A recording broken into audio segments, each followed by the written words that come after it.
the accounting class. In this session we shall be looking at how the accounting system records intangible assets. We shall start by using a fairly simple idea to distinguish between a tangible and an intangible asset.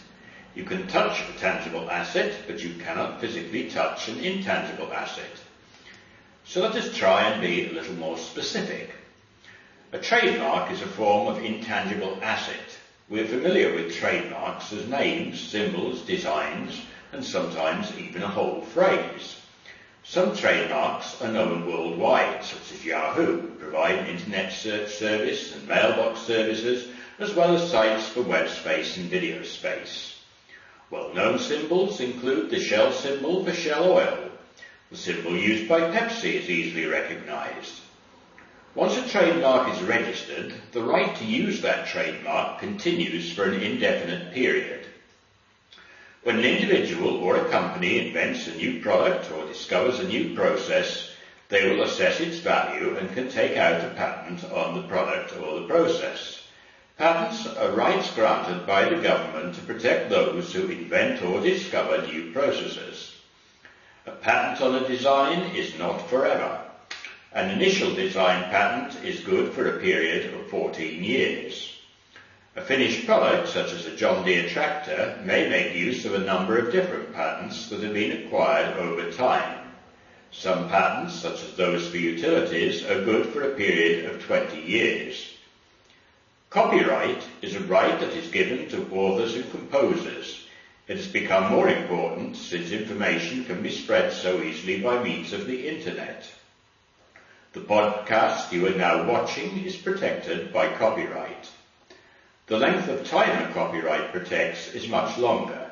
Typically, this is for the author's lifetime and then for another 70 years.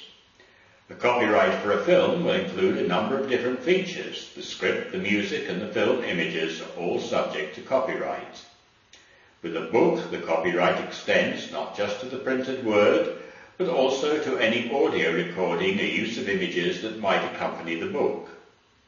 With music, the copyright extends to each performance of the music, not just to the script for the music. Again, with songs, the copyright will cover any public performance of the song, including the playing of the song over the radio. All of these are considered to have value as intangible assets. The owners of intangibles can make money through selling, licensing, or through royalty agreements. Even trademarks and symbols can have some value.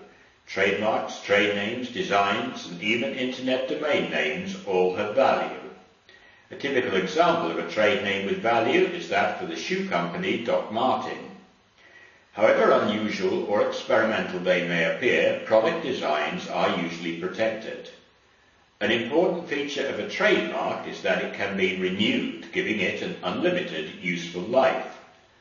Other intangibles that are now considered to be of some value are called customer-related intangibles. These include lists of active customers and lists of customer contacts. The useful lifetime of these lists can be quite short, thus limiting their value over a period of time. Intangible assets are increasingly important to artists. Remember that a great deal of material is covered by copyright.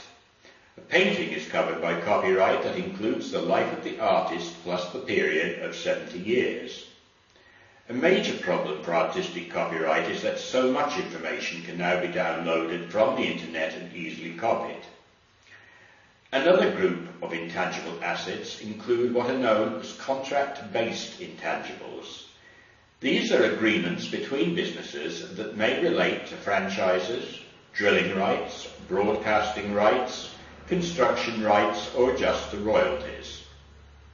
For example, a company may have acquired the drilling rights to an area of seabed or land. This right can be determined as having a value as an intangible asset. The final group of intangibles is referred to as technology-based intangibles. These are considered to include patents, trade secrets, computer software, and computer databases. This gives us an overview of intangibles. This ends our first session. In the next session, we shall consider how these can be recorded. Thank you for watching and for listening.